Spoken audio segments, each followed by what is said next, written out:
Bismillahirrahmanirrahim. Assalamualaikum warahmatullahi wabarakatuh. Alhamdulillahirabbil alamin. Segala puja dan syukur kita hanya pada Allah Subhanahu wa taala. Alhamdulillah, pada kesempatan ini kita akan terangkan sebuah hadis Rasulullah SAW yang bersumber dari Jabir bin Abdullah, bahwasanya Rasulullah SAW bersabda, "Aktsaru may yamutu ba'da qada'illahi wa qadarihi bil ain." Yang artinya, penyebab terbanyak umatku meninggal dunia setelah takdir Allah Subhanahu wa taala adalah disebabkan oleh penyakit ain. Ingat, ditegaskan Rasulullah SAW adalah disebabkan oleh penyakit ain. Hadis ini diriwayatkan oleh Al-Bazzar dalam Kasful Athar serta dihasankan oleh Albani di dalam Sahih Al-Jami'.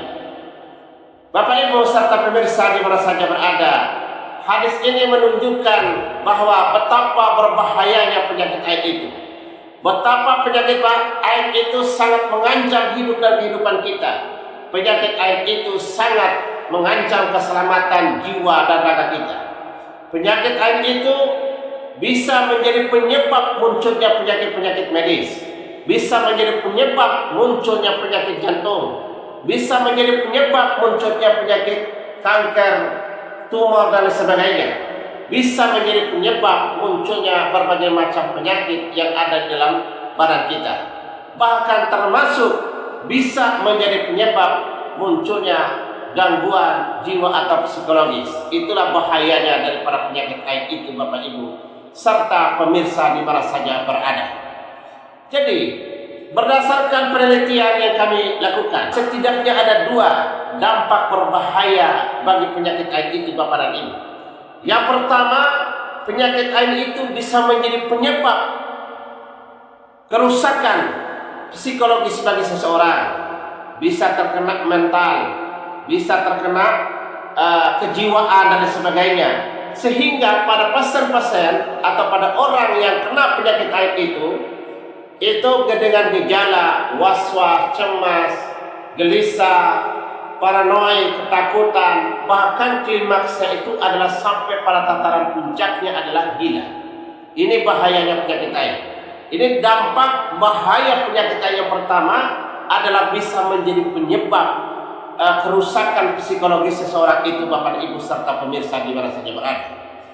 Kemudian yang kedua adalah bahwa penyakit ain itu bisa menjadi penyebab munculnya penyakit-penyakit medis. Misal muncul penyakit jantung disebabkan oleh penyakit ain. Demikian juga munculnya penyakit empedu disebabkan oleh penyakit ain.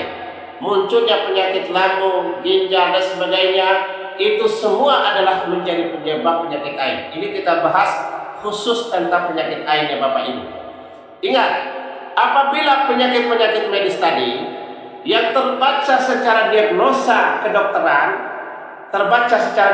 kedokteran, tetapi yang menjadi penyebabnya adalah dipicu oleh penyakit ain, maka ketika dijalani pengobatan hanya kita mengandalkan obat, pengobatan biasa dan sebagainya, atau di rumah sakit, memang ketika diobati itu penyakitnya hilang, gejalanya hanya bersifat sementara. Mungkin gejalanya hilang dalam seminggu, hilang, muncul lagi, atau dalam sebulan muncul lagi, atau dalam setahun muncul lagi penyakitnya. Udah dioperasi, nongol lagi, udah operasi datang lagi, udah operasi datang lagi. Jadi kenapa?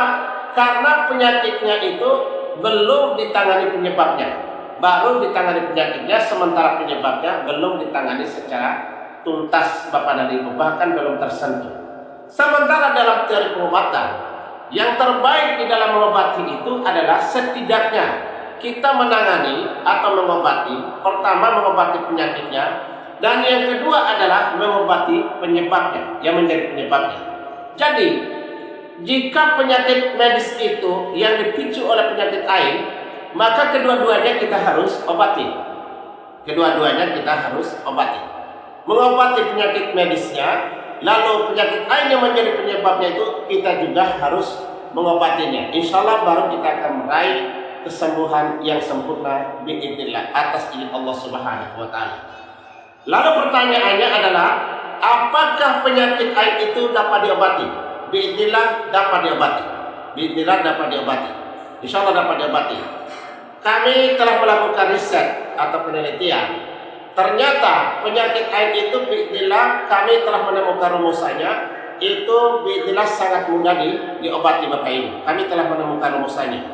Jadi Bapak Ibu serta pemirsa di mana saja berada yang mengalami keluhan penyakit, apakah penyakit medis, penyebabnya penyakit ain atau mengalami penyakit ain dan lain sebagainya, serta penyakit apa saja dari gejala ringan hingga komplikasi dan sebagainya, insya Allah bisa diterapi di Rumah Sehat Sains Indonesia.